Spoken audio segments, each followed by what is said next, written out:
Hello everyone, I hope you're all well, hope you're all having a great weekend. Welcome back to SDL Trading Academy. In this video, what I'm going to be doing is I'm going to be performing a multi-time frame analysis on Gbpjpy. So GJ is looking interesting for some potential intraday trading opportunities. I've spent the weekend, some time over the weekend, back testing GJ, and I've actually saw some very nice cycles, some repetitive cycles that are occurring in the market. So from an educational perspective, I just wanted to share this video with you guys to show you some of these concepts. So anyway, let's get straight into it here on GJ, starting on the monthly time frame. So here on the monthly time frame, the market has been bullish since pre-pandemic.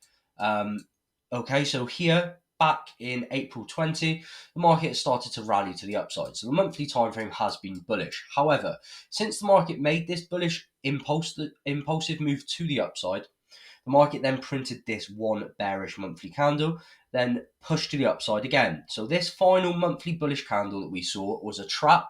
This trapped a lot of traders long, and then as you can see, the market just melted straight back below. So I do think this is a short-term top on GJ. Looking here at the monthly time frame, I think this is a short-term top, and we are going to come into probably these levels. Okay, we have a nice level of previous monthly resistance here. Okay, previous support, turn resistance, resistance once again, broke it to the upside, retested it as support. Okay, so this is an area of support, an area of demand from a monthly perspective. The market has made an impulse to the upside, and we definitely expect a correction. Then obviously the market could make a deeper correction, break through this level. But anyway, we don't want to get into the intra-month cycle because we are looking at intraday trading. But here on the monthly, we are bearish. We have this bearish engulfing candle close, this railroad candlestick formation. The current monthly candle, it does have 3 days left, but it is currently bearish, and I do think it's going to close bearish. So if we drop down to the weekly time frame, what we can see from a weekly perspective. So the weekly time frame, the intra-week time frame is quite choppy. We have a lot of wicks, a lot of pins in either direction. However, we do have this level of resistance, which the market made a weekly break above, then break back below. Okay, this weekly engulfing bearish candle, okay, we have a weekly bearish engulfing candle exactly here after the market broke above this previous high. So this was a fake out.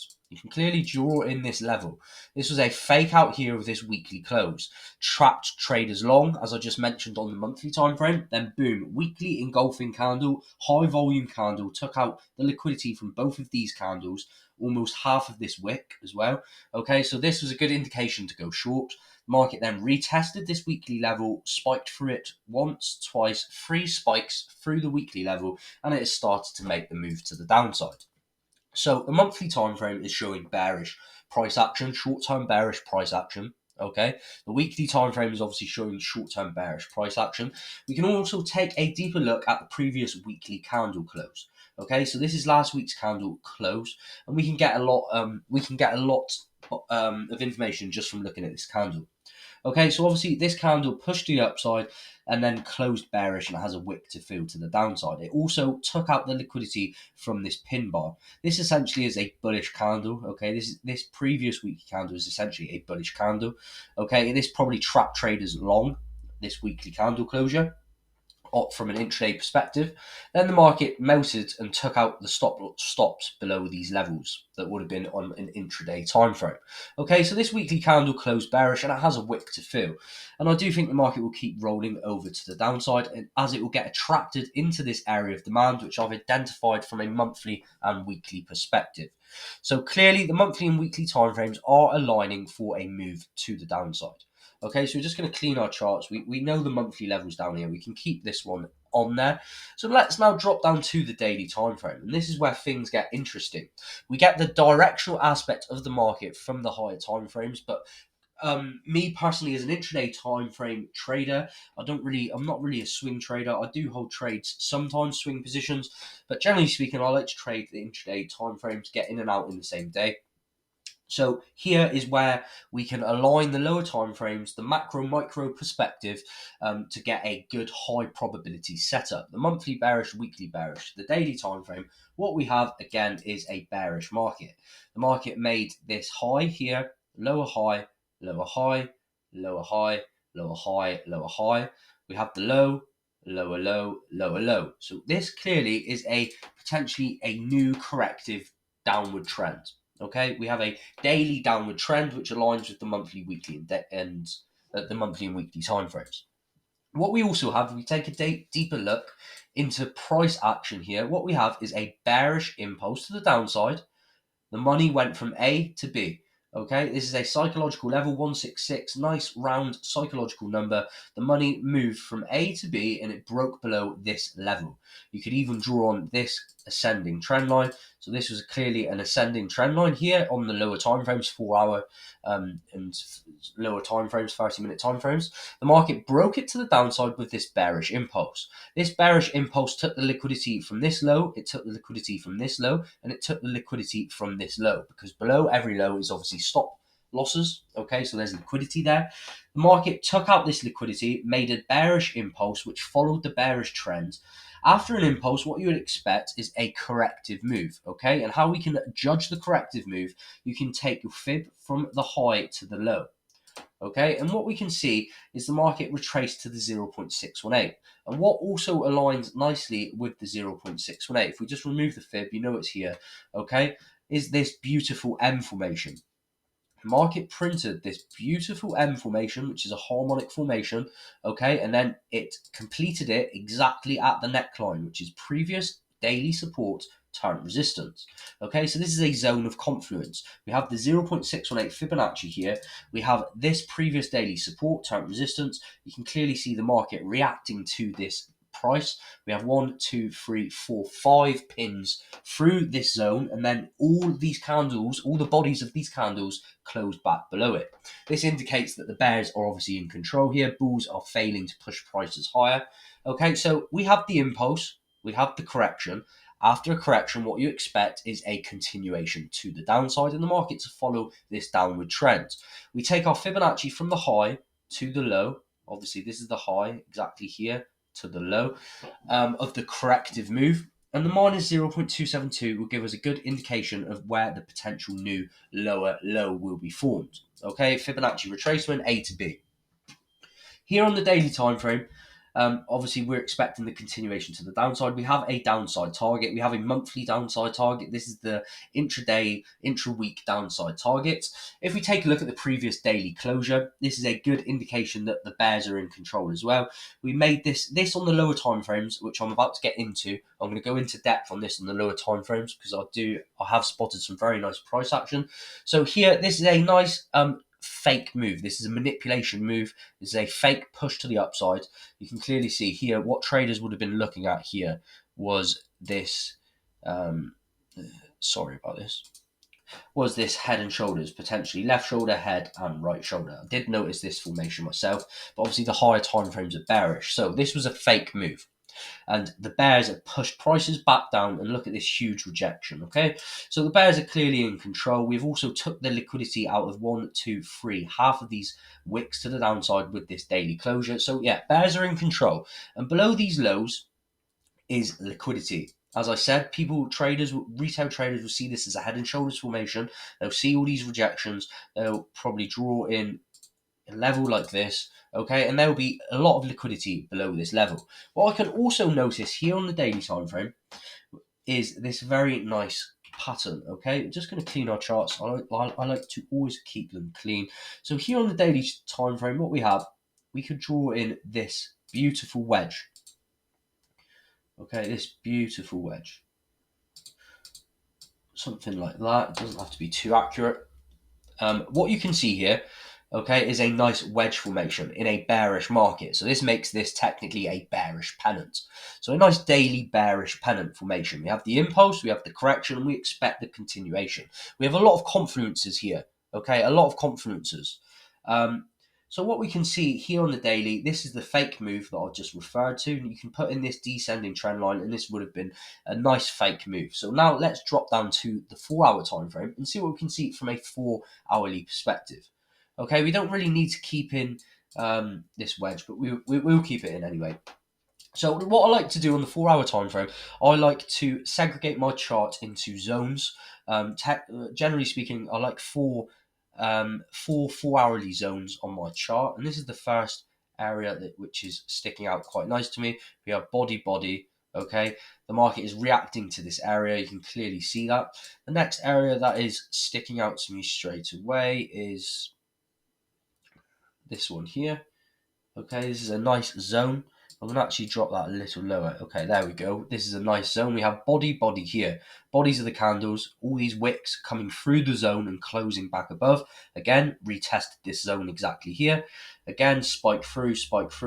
Small breakout below this zone and break back above. Now here, if you just take a look at things from a closer detail, this is the head and shoulders, the left shoulder, the head and the right shoulder. And you can clearly see this level of support. So this is definitely an area where stop losses are. Stop losses are below this area, so there is liquidity below this zone. We have an ascending trend line. Below each of these lows, there is liquidity. So we have zone 1 on the 4 hour, we have zone 2 on the 4 hour.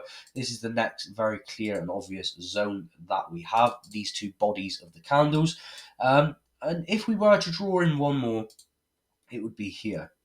If we were to draw in one more, it would be exactly here. Okay, which is body here. And then we retested it exactly here, pushed to the upside. And then we broke below it here, spike, pushed to the downside. Again, retested it here, broke to the downside, tested it here, spiked through it here, and a strong rejection. So these are our 4 hour zones. These are our 4 hour zones. Sorry, very OCD with my charting. Let's just change these colors. I don't know why it's in that beige color, but anyway. This is how I like to set out my 4 hourly charts.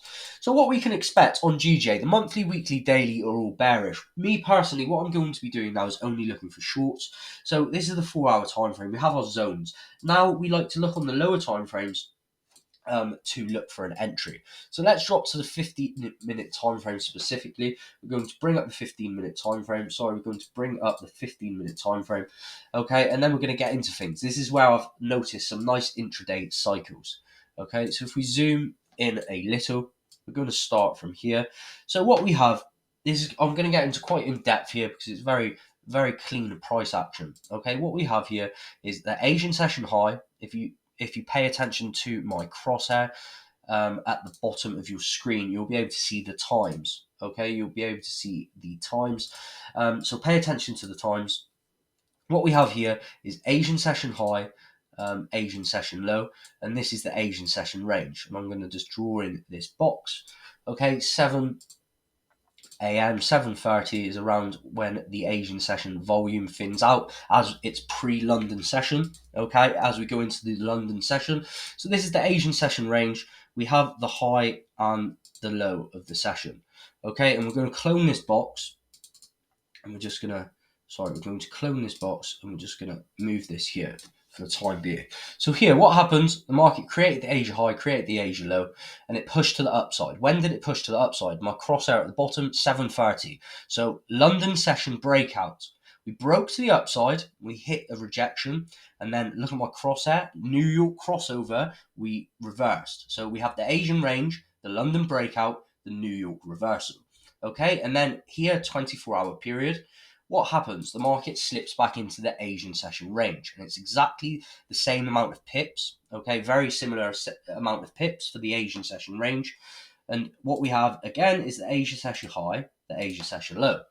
And if you take a look at things here, what we have exactly from this area, I'm going to draw in this zone because this is the low of the Asian session. If we just draw in this, okay, you can clearly see that the market's reacted to this area. We have the low of the day, the low of the Asia session. On the London session open, the market broke to the downside. It hit the low of the previous day, which was the Asia session low, on the London session, and it broke to the upside. Then on the New York open, it reversed. So Asian session consolidation, London session breakout, New York reversal. Back into the Asian session range, London session breakout, New York reversal, back into the Asian session range. So you can clearly see the cycle that I'm showing you guys here. And again, look how perfectly these boxes are fitting. We have the low of the Asia session, we have the high of the Asia session. And you can clearly see that this level of structure, which is the low of the previous week, is holding very nicely. This is a very nice area of structure. We can also see here on the 15-minute time frame that you can draw in this descending trend line. I like to draw my trend lines with 2 touches, from the first touch to the second touch. Okay, so this is a nice accurate trend line, like this. So again, Asian session consolidation, London session breakout, New York reversal. And what does the market do? It goes straight back into the Asian session range. This time the Asian session range was a little, it wasn't really a range, okay? It does happen from time to time. So Asia low, Asia high. But here what we had a breakout to the downside. Look at my crosshair at the bottom, 9 a.m. London session open pretty much, breakout to the downside, and then choppy price action. Nothing really interesting here, but you can see my methodology that I'm trying to show you guys. You can base your trades around the Asian session range, the London session breakout, and the New York reversal or continuation.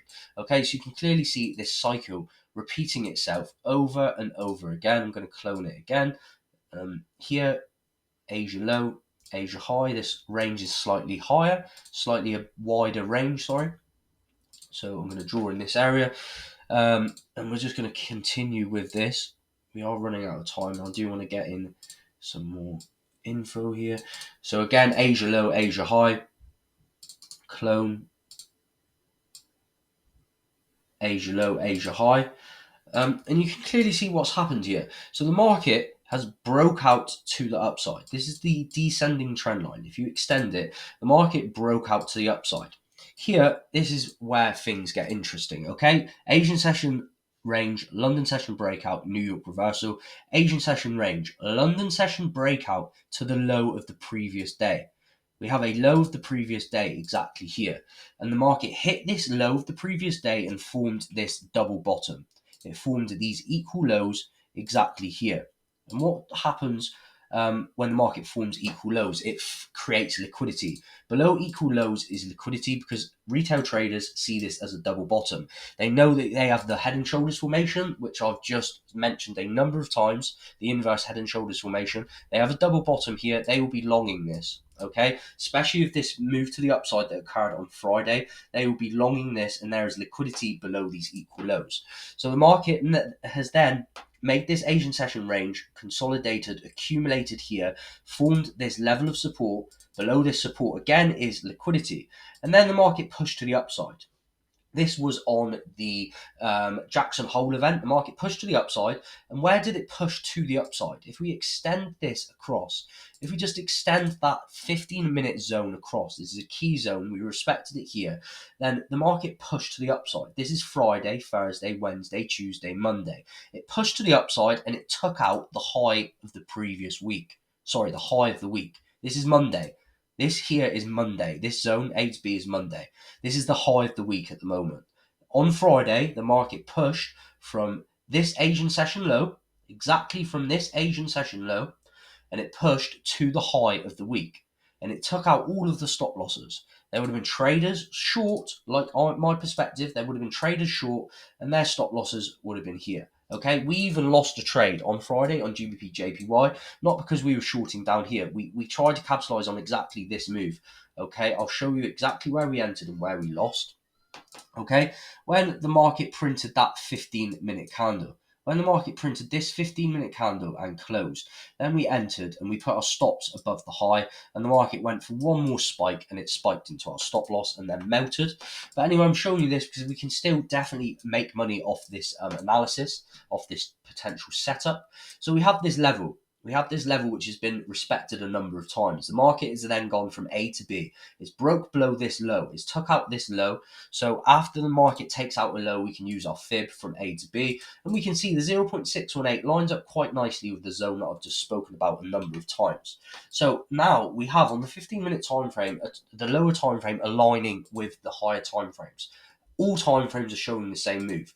What we need to do now, we need to be patient and wait for the market to come into this area. Now, it could start rejecting here at this Asian session high. This is the high of the Asian session previous high. Okay, it could start rejecting here. This is how we just have to react to the market and look for potential entry confirmations all inside of this area, which is a very nice zone to be looking for a short. And I've already identified our overall downside target. But we could, on the 4 hour, if you just very quickly, if we copy this onto the 4 hour time frames, okay, this is where we will be looking at taking it. Our target is this low. We will be targeting the liquidity below these lows and targeting this area. I hope you enjoyed the in-depth video, guys, and I'll see you all in the next analysis.